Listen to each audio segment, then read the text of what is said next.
Welcome to the Daily Objective, day 105 of the war in Israel. Um, so we here at the Ayn Rand Center UK, we as we like to say, we don't shy away from controversy, and I can imagine people seeing the title of today and having their, asking in their inner Greta voice, "How dare you?"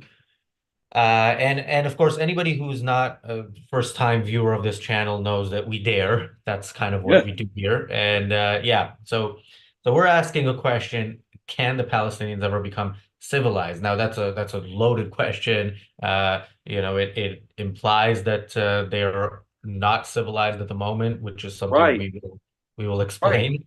And No, but it also raises the question of assuming that premise.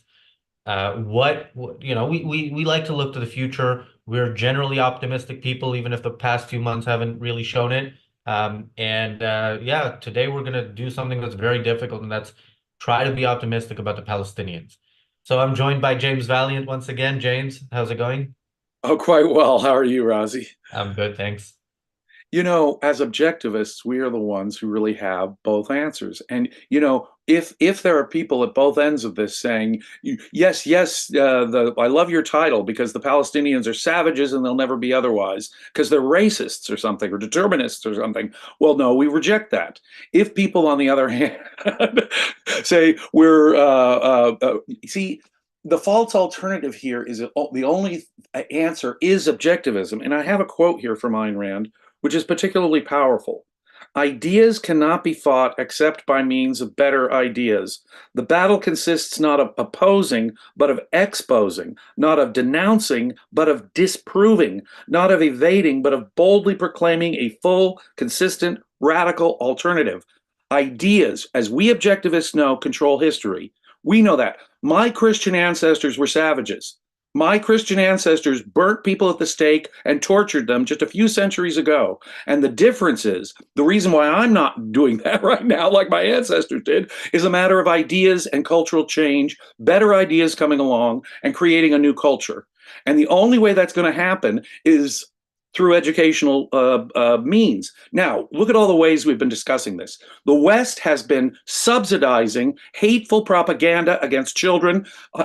Just look at what UNRWA does. Just look at what UNRWA does. And we got to stop that. More than that, we've got to correct our own house, which I want to get back to, which is probably the most important single thing. But let's talk about the Muslim world, because it is the Muslim culture that is savage, not because of any racist considerations, not because of any determinist considerations. They're human beings with a mind and free will, just like the rest of us. But just like the rest of us, they're dependent upon their ideological leaders, people in the media, people in politics, and most importantly, their ideological leaders, their philosophical leaders. Now, those are the people responsible. I happen to know with a lot of personal knowledge that many of the royal princes from the Saudi Peninsula are educated at American universities. They can, could, should know better. Many cases they do. And and Saudi royals, what do? They appease their population with the pre-existing bigoted ideas that will keep them in power. That is what the Saudi royal strategy is. To the extent that they are trying to modernize, for example, it's only because of pressure from the West. But they are, and slowly. Now, that tells you something about what the pressure from the West can do. So while I hold, and as we've been talking, for example, about the son of the Hamas founder, who knew better. Yes, there are leaders in the Muslim world who can, should, and do know better. We can hold them morally responsible for the culture and the ideas. But you know something worse? You know who's even more responsible? Is the West. Is the Yeah. West. We were just So talking, in fact, just one more. Just yeah. yesterday, we were, is Israel colonialism? An example of colonialism. So long as we impose bad ideas as the framework to understand this, so long as Western intellectuals are muttering mutilated Marxism like that and trying to impose it on the situation in Israel, we are hopeless in terms of identifying the enemy until we can identify clearly the ideological enemy and oppose it. As long as we have to lose our cultural relativism, we have to lose our determinism, we have to lose all of this religion sympathy garbage, and it is an ideological clarity matter in the West. We sanction Saudi Arabia just by negotiating with them. We sanction Iran just by negotiating with them. If in the West we had a clear, positive, ideological alternative, that would have more impact on changing that world, telling them we know we're right. They sense in us all of that subjectivism, skepticism, altruism, self doubt, and they regard themselves as the morally consistent ones. So long as So, that happens, no, the Palestinians will never civilize. But so if that happens, they can. just one point before I get to my point. You said something about the Saudi princes were educated in U.S. universities. They should know better. I see the kind of people who come out of those universities, who are active in those universities. I don't know what better, we need to define what better means. Well, But they're in the same position as we in the West. That's the issue. They may be getting the rotten education at American universities, and they are getting a rotten education. I got a rotten education, but you know something? Being in the United States and going to university in the United States and being plugged into the American media for a while did give me alternatives and better options and the ability, the context to know better. They've got that context. And yeah. believe me, they are on purpose using the savage ideas of their own people to stay in power.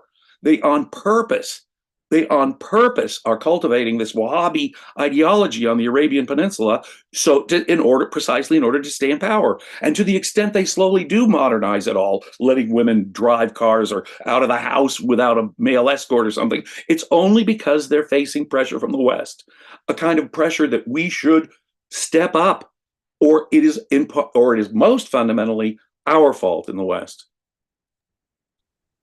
Yeah, I have a Norm Macdonald joke in the back of my head when you talk about letting women drive cars that would get people in the West canceled, whereas the countries we're not supposed to judge because they're different cultures actually put that into law. But yeah, we sometimes before these shows we talk about what we're going to talk about. Often you and I do our preparation separately, go online and go live and talk about things. And yeah, this is one of those episodes where we had the same idea because I also when I was preparing and I'm thinking how can because people have free will, any individual Palestinian can choose that they want to be civilized, as you mentioned. We know some, unfortunately not many, but some who have made that choice, some who no doubt are trying to but can't because of the kind of society they live in.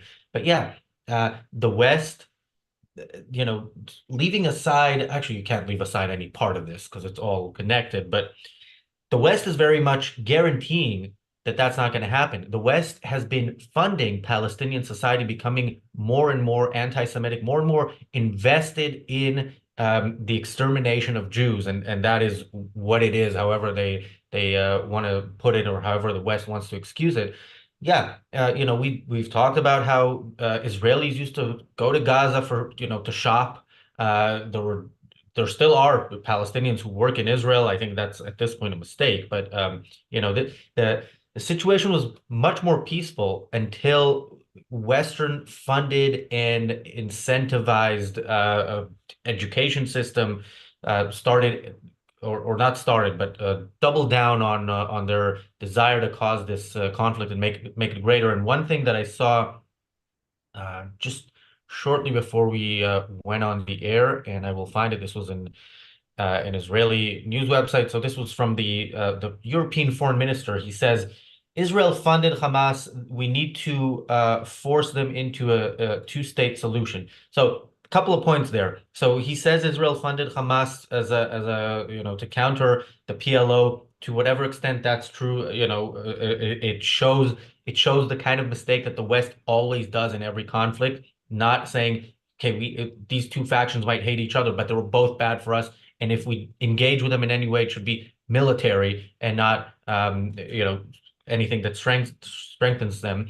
But yeah, there's this thing about the two-state solution, which is, it's bad as an idea, but it's also there's a question of the timing of when its advocates choose to advocate for it. So if after October 7th, one of the first things you do is say there needs to be a two-state solution, you are sending a very clear message, not just to Hamas in the PLO and Hezbollah, you're sending a message to any would-be terrorist of any type, not just Muslim, any type in the world. Terrorism works. Do Works. it and you will achieve your goals. Don't do it and nobody will hear about you. But if you do it, you'll be in the headlines. You'll be what leaders worldwide talk about nonstop. And yeah, the international community, even the supposedly better parts of it, which the European Union generally on this has been less bad than most. They are still siding, unfortunately, with October 7th being the way to go if the Palestinians really want to achieve something. Just as the Nazis did not have a right to self-determination, right? When we talk about this right to self-determination and this two-state solution, it is completely ignoring the reality of the situation. No, totalitarians, slave drivers do not have a right to self-determination. Again, picking up on from the discussion yesterday from the reality show, democracy is not this wonderful magical pixie dust that legitimizes things. If 90% of the population want to enslave the other 10%, that supermajority, democratic majority, does not make it okay. Does not make it okay. The right to self-determination, if your goal is to oppress people, to be racist, the problem here is what we have to say out loud. If the right to self-determination includes the right to be racist, savage, violent, mystics, this right to self-determination is itself an evil concept. No one has a right to self-determination if it involves the right to be violent, racist mystics. No, no, sir. And that's the moral clarity and the philosophical confusion that in the West we have that really creates the context and the sanction for our own appeasement. And you're absolutely right. It's our appeasement. It's not just the UNRWA schools, which directly propagandize Palestinian young people. Now think about that. American and British money going to directly propagandize this kind of racist, mystical hatred. But we have to be able to judge that. See, with the Owen Joneses of this world, it's obviously a hopeless endeavor. And so long as they are leaders, political leaders, media leaders in the West that talk like that, the situation, no, the poor Palestinians will remain mired in the dark ages forever. Forever. We do not need to act like Cortez did 500 years ago. When he came, the Spanish conquistador, he was himself a Catholic mystic and perfectly willing to wipe out a whole civilization if necessary to the last man, woman, and child. But he comes to what is today Mexico City and sees human sacrifice going on by the Aztecs in the 1530s. He sees children's hearts being taken out of their chest while they're still alive to propitiate the gods. And what he does is simply wipe out the Aztec culture. Now, obviously this was a clash of two comparatively primitive cultures, but the point is the primitive culture had to change. The more primitive one had to. Human sacrifice is evil. We have to say the Aztecs had a savage culture. That practice needed to stop. And until we can get to the root of it and not be compromised in any way, not be appeasing in any way of that savagery. So when we use the word savage here at the Ayn Rand Center UK, we're not saying that they're in any kind of racist way at all. These are human beings just like the rest of us. We are applying this. In fact, we're being non-racist by saying that the same volition applies to everybody. Everybody. And yes, the Palestinians can improve, but they can civilize, become a morally better culture. I will say it again, a morally superior culture. And we have to be comfortable saying that. But it's up to their ideological leaders. And they very much depend upon the sanction we give it in the West ideologically. That's the Yeah, bottom. I saw Kira mention in the chat that I can't find it now, but something about the trolls in the chat. Yeah, I love seeing that as well. Thank you for engaging. It helps with the algorithm, and also listen. You may actually have your views challenged in a way that you might want to rethink things. I'm not sure. Not optimistic about many of you, but some perhaps. And I see Bonnie in the chat. Happy birthday, Bonnie. Happy birthday, And Bonnie. look, I can say that this time I was not the one who brought up Owen Jones's name, but since you brought him up, I have to say something about a tweet, and this actually ties into this topic because again, the West's culpability and the intellectuals in the West who side with the Palestinians as they are now, not wanting them to actually, live a life that is for living, but rather, support them in their life that is for killing. So he quote tweets a news story that quotes Netanyahu saying, "In the future, the state of Israel has to control the entire area from the river to the sea." And then, which of course I absolutely agree with. I don't trust Netanyahu to actually do that, but I But agree. I an often idea agree with at least. Netanyahu. I often agree with Netanyahu's words, hardly ever with his actions. And then Owen Jones, I'm not going to read the whole tweet, but the first paragraph of it is, "Are you a citizen chanting from the river to the sea, in which you mean equal rights for Jews and Palestinians? Will wreck your career." Now, so and then he goes on after Netanyahu, but it's amazing that he is, lying. I'm not sure to whom. Everybody knows that for the river to the sea means kill all the Jews, at least in that area. It's not like globalize the Intifada, which means elsewhere as well. But you know, equal rights for Palestinians and Jews. I mean, there's a place that already exists between the river and the sea where you have that. It's called the State of Israel. That's where Israelis who are Jews and Arabs have equal rights. I'm going to But say this. and by the way, nobody's just one more thing. Yes. Nobody who is chanting this is not at the very least supporting the Palestinians in this war, right? Maybe they don't actually understand that they're calling for genocide and so on, but they support the Palestinians in this war. No Palestinian faction is talking about a state from the river to the sea where there are equal rights. So this is an Owen Jones invention, but it's very Totally difficult to fantasy. lie about something that everybody knows the truth about. It's a I see fantasy. that you want to reply to that. I have something else to say, but I will say it after you reply to Owen Jones. No, if there was a decent culture in the Middle East, everyone there, Palestinians, Jordanians, Egyptians, Syrians, would have embraced the existence of Israel. The advent of the State of Israel in the late 1940s would have been warmly embraced had they been semi-civilized human beings. Thank goodness that there is a state here there where the basic freedoms will be recognized at least. At least there's a state here that will bring technology and improved economy to this relatively undeveloped area. At least there's a place here. You see, they could have embraced it. And they could have embraced the ideology. You know something? Since Israel is setting up this representative democracy with freedom of speech and freedom of religion, we might want to do something similar here. No, they did not. Their opposition to Israel is because they hate equal rights, Mr. Jones. What kind of fantasy world are you living in that you think that it could ever mean that in current Palestinian culture? No, equal rights, and meaning what he means is an equal vote for these same savages who want to do October 7th again and again until every Jewish baby is dead, as they have stated out loud.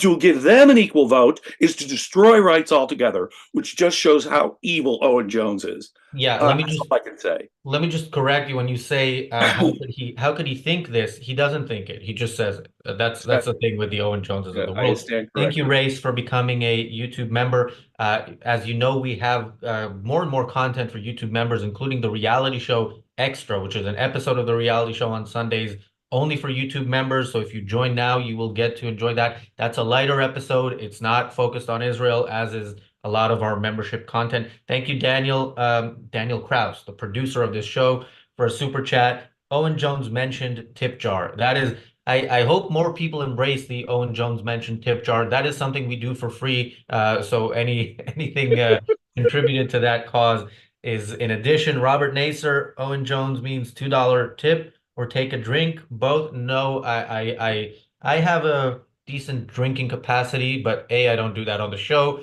and B, it's not enough of a capacity that I can drink every time Owen Jones comes up. Unfortunately, If you saw soused every moment of the day. thank you, Bonnie, for the super chat. It's a birthday super chat, but it's a birthday super chat to us on your birthday, and Oh, we appreciate it. Thank you, thank Gail, for the you. super chat. So you mentioned something about the right to self-determination. That's one of those bullshit terms that it's not a self, it's a group, it's a nation or a race, and it ties into this horrible claim that unfortunately everybody has, for whatever political view they have on in the geopolitical context of indigenous people. I saw a tweet a few days ago, you know, the Jews are the indigenous people of Israel. Fact. First of all, fact, yeah, if depending how long back you go and but who cares? That's Well, the the question. way that they use indigenous today, as if there's some sacred magic to the fact that this, now get how racist and tribalist it is. Your genetic group, your ethnic group, and it has some special claim to the land because of some religious notion. This is a savage notion in itself. This is a racist notion in itself. Indigenous peoples? No, no, no, no, no, no, no. Wait a minute here. We're told by the same lefties that Europe has to allow limitless Muslim migration into Europe. We're told by the same lefties that we've got to allow any terrorist who wants into the United States to come into the United States. I am in favor of immigration. As I said in a super chat yesterday during the discussion, the migration of civilized people is a good thing. If, however, these people do intend harm, it is not a good thing, and you have a right to exclude terrorists, military invasions, criminals, and so forth. But these same folks who talk about the right of immigration to Europe and the United States completely close down when it comes to the absolute indigenous, racist, apparently, rights of local tribal people to their sacred ancestral lands, no matter how savage they are, even if they state every other day that they want to kill every Jew in the area, which they do. No, a right to self-determination, or a right for a democratic vote in this area can only mean slaughter, can only be the equivalent of what I said, the majority saying, yeah, let's go kill and enslave the minority. That's not legitimate. So Yeah. the right of Now, self-determination is an immoral idea. Nastasia asks about Owen Jones writing. Does he still have a job at The Guardian? Yes, he does. And The Guardian is our topic tomorrow. Tomorrow, we are actually going through some Guardian lies. We can't go through all of them. It's a 30-minute show. So we probably can't go through all of them for the day, let alone, the specifics that we're A, going a, to a go through. small taste of the Yeah. Guardian's nature. I mean, we could do content-wise, we have enough to have a daily show debunking the Guardian, but we are, we pursue our own happiness. We're selfish people, and it's not a selfish act to read the Guardian too much. Uh, So I admit that I really had sometimes questioned my own commitment to rational self-interest by the amount of time I spend reading articles online from The Guardian. Christian, thank you for the super chat. Christian asks, what do you think about the so-called federation plan? Could help to civilize Palestinians. I'm not Um, familiar. I mean, obviously what needs to happen is a radical re-education plan. An education. See, if I were in charge of Gaza and the West Bank, I would not be allowing them a vote until they were thoroughly re-educated. And we had a thoroughly different culture. And the entire leadership that currently exists there, from the Palestinian Authority to the Islamic Brotherhood to Hamas to you name it, is kicked out of any kind of political or intellectual leadership among Palestinians. No political solution can solve the quiz here, kids. It's an ideological, cultural thing that has to happen, and without that component, any solution is going to fail. Promise. All right, we have a super chat that I need to figure out how to read before I get to it. And actually, we are almost running out of time, so I might as well read it as it's written. Such a rude question, and so true because stay away from Islam, apostate prophet channel. Muslims are kind to infidels despite Muhammad, not because. James, you take that. I will afterwards answer Christians. Daniel, go ahead. You have So Apostate Prophet is a channel of, I think, like an atheist, like ex-Muslim. So I think stay away from Islam is probably a quote from him. And then he is implying that Muslims are kind to infidels. There okay. are So is the many. rude question the one in the title? By the way, Yes. GG Writer, if you okay, so we are being There rude. are, I mean, there are I many Muslims who have been kind. I have experienced personally is people who are of the Islamic faith being kind. Yes, That is entirely irrelevant to what we're talking about here. Christianity was just as savage as Islam is today, dominantly. But the dominant Islamic culture is the problem. You go back a few centuries, as I say, Christians were inventing new torture devices simply to wipe out variant forms of other Christians. They were torturing people and burning them at the stake in the name of Christian love for century after century after century.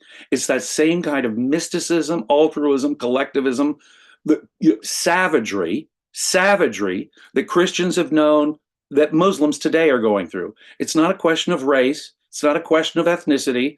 And yes, there are better Christians today, but only because Christianity went through an enlightenment and improved their savage ideas with more rational scientific ideas, frankly.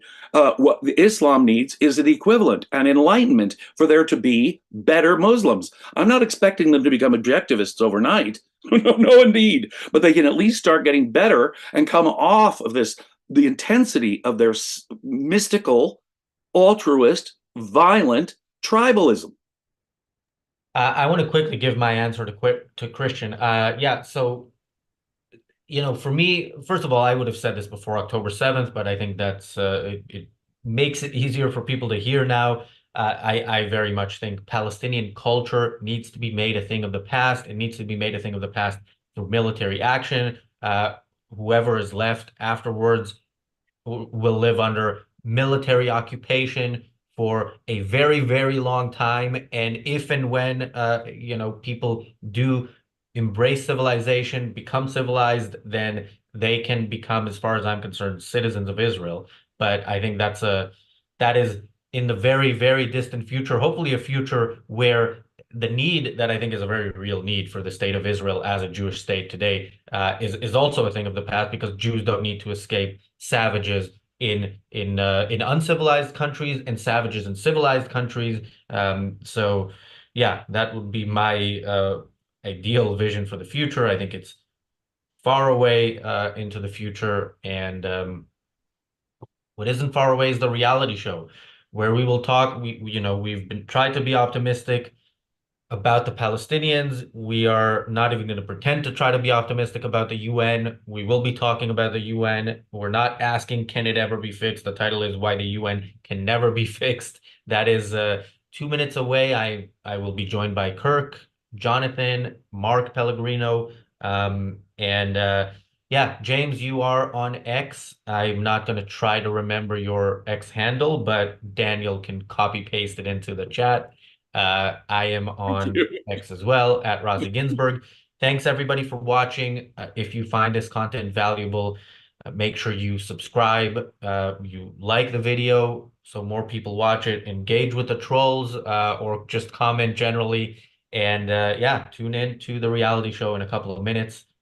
Thanks. See you there.